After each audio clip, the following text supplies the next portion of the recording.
पिछले दिनी मुख मंत्री भगवंत मान होरां ने ये ऐलान किया सीगा कि पंजाब विधान सभा दे विच शहीदां दे बुत लाए जाणगे।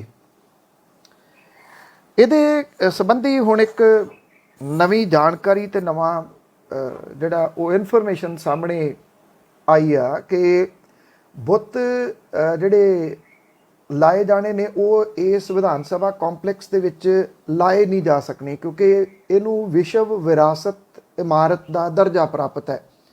तो जिहड़ी इमारत नू विश्व विरासत का दर्जा प्राप्त हुंदा उहदे विच कोई भी तब्दीली बिना प्रवानगी तो नहीं की जा सकती। कांग्रेसी आगू ते विधायक प्रताप सिंह बाजवा ने मुख मंत्री भगवंत मान होरां नूं चिट्ठी लिख के कहा कि विधान सभा च बुत लाउण दे बारे अफसरां ने असल तत्थ लुकोए आ ते तत्थ छपाउण वाले अफसरां दे खिलाफ कार्रवाई की जावे।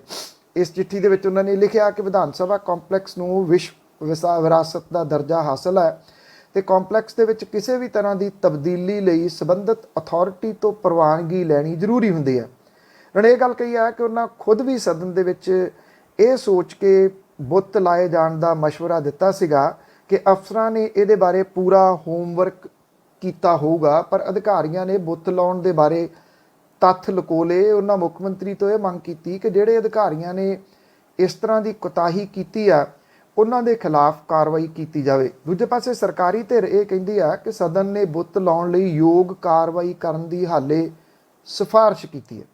पंजाब विधान सभा के सैशन के दौरान सर्बसम्मति दे नाल विधान सभा कॉम्पलैक्स के विच शहीद आजम भगत सिंह, बाबा साहब भीम राव अंबेडकर ते महाराजा रणजीत सिंह के बुत लाए जाण दा मता पास किया गया सीगा। मुख मंत्री होरां ने इस मौके कहा सीगा कि सदन पंजाब सरकार नूं पुरजोर सिफारिश करदा है कि बुत लाउण लई योग कार्रवाई की जाए। अकाली भाजपा गठजोड़ वेले अक्तूबर 16 के विधान सभा सैशन च डॉक्टर भीम राव अंबेडकर होरां दा बुत लाउण दी विਉਂਤ सी। उस तो पहला यूटी प्रशासन तो इहदे बारे प्रवानगी मंगी गई सी। सितंबर 16 दे विच यूटी प्रशासन ने बुत लाउण दी प्रवानगी नहीं दित्ती सी। एक बारी विधान सभा कॉम्पलैक्स के फर्श की भन्न तोड़ भी शुरू की गई सी ते इतराज खड़े होण मगरों विरासती इमारत होण करके मुड़ के पुराना फर्श लाउणा पै गया सी।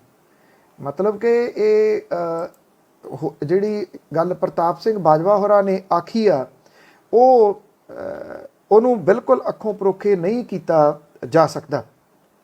पिछले दिनी मुख मंत्री भगवंत मान होरां ने ये ऐलान किया सीगा कि पंजाब विधान सभा दे विच शहीदां दे बुत लाए जाणगे। इहदे संबंधी हुण एक नवी जानकारी ते नवां जिहड़ा वो इनफॉर्मेशन सामने आई आ कि बुत जिहड़े लाए जाने ने वो इस विधान सभा कॉम्पलैक्स दे विच लाए नहीं जा सकने क्योंकि इनू विश्व विरासत इमारत का दर्जा प्राप्त है। तो जिहड़ी इमारत नू विश्व विरासत का दर्जा प्राप्त हुंदा उहदे विच कोई भी तब्दीली बिना प्रवानगी तो नहीं की जा सकती। कांग्रेसी आगू ते विधायक प्रताप सिंह बाजवा ने मुख मंत्री भगवंत मान होरां नूं चिट्ठी लिख के कहा कि विधान सभा च बुत लाउण दे बारे अफसरां ने असल तत्थ लुकोए आ ते तत्थ छपाउण वाले अफसरां दे खिलाफ कार्रवाई की जाए। इस चिट्ठी दे विच उन्हां ने लिखिआ कि विधान सभा कॉम्पलैक्स नूं विश्व विरासत का दर्जा हासिल है तो कॉम्पलैक्स दे विच किसी भी तरह की तब्दीली लई संबंधित अथॉरिटी तो प्रवानगी लैनी जरूरी हुंदी है।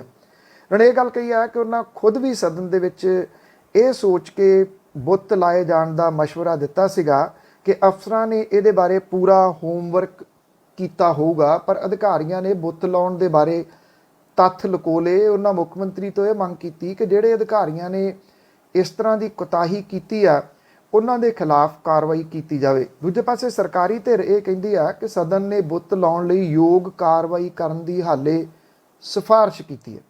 पंजाब विधान सभा के सैशन के दौरान सर्बसम्मति दे नाल विधान सभा कॉम्पलैक्स के विच शहीद आजम भगत सिंह, बाबा साहब भीम राव अंबेडकर ते महाराजा रणजीत सिंह के बुत लाए जाण दा मता पास किया गया सीगा। मुख मंत्री होरां ने इस मौके कहा सीगा ਕਿ ਸਦਨ ਪੰਜਾਬ ਸਰਕਾਰ ਨੂੰ ਪੁਰਜ਼ੋਰ ਸਿਫਾਰਿਸ਼ ਕਰਦਾ ਹੈ ਕਿ ਬੁੱਤ ਲਾਉਣ ਲਈ ਯੋਗ ਕਾਰਵਾਈ ਕੀਤੀ ਜਾਵੇ। ਅਕਾਲੀ ਭਾਜਪਾ ਗੱਠਜੋੜ ਵੇਲੇ ਅਕਤੂਬਰ 16 ਦੇ ਵਿਧਾਨ ਸਭਾ ਸੈਸ਼ਨ 'ਚ ਡਾਕਟਰ ਭੀਮ ਰਾਓ ਅੰਬੇਦਕਰ ਹੋਰਾਂ ਦਾ ਬੁੱਤ ਲਾਉਣ ਦੀ ਵਿਉਂਤ ਸੀ। ਉਸ ਤੋਂ ਪਹਿਲਾਂ ਯੂਟੀ ਪ੍ਰਸ਼ਾਸਨ ਤੋਂ ਇਹਦੇ ਬਾਰੇ ਪ੍ਰਵਾਨਗੀ ਮੰਗੀ ਗਈ ਸੀ। ਸਤੰਬਰ 16 ਦੇ ਵਿੱਚ ਯੂਟੀ ਪ੍ਰਸ਼ਾਸਨ ਨੇ ਬੁੱਤ ਲਾਉਣ ਦੀ ਪ੍ਰਵਾਨਗੀ ਨਹੀਂ ਦਿੱਤੀ ਸੀ। ਇੱਕ ਵਾਰੀ ਵਿਧਾਨ ਸਭਾ ਕੰਪਲੈਕਸ ਦੇ ਫਰਸ਼ ਦੀ ਭੰਨ ਤੋੜ ਵੀ ਸ਼ੁਰੂ ਕੀਤੀ ਗਈ ਸੀ ਤੇ ਇਤਰਾਜ਼ ਖੜੇ ਹੋਣ ਮਗਰੋਂ ਵਿਰਾਸਤੀ ਇਮਾਰਤ ਹੋਣ ਕਰਕੇ ਮੁੜ ਕੇ ਪੁਰਾਣਾ ਫਰਸ਼ ਲਾਉਣਾ ਪੈ ਗਿਆ ਸੀ। ਮਤਲਬ ਕਿ ਇਹ ਜਿਹੜੀ ਗੱਲ ਪ੍ਰਤਾਪ ਸਿੰਘ ਬਾਜਵਾ ਹੋਰਾਂ ਨੇ ਆਖੀ ਆ ਉਹਨੂੰ ਬਿਲਕੁਲ ਅੱਖੋਂ ਪਰੋਖੇ ਨਹੀਂ ਕੀਤਾ ਜਾ ਸਕਦਾ।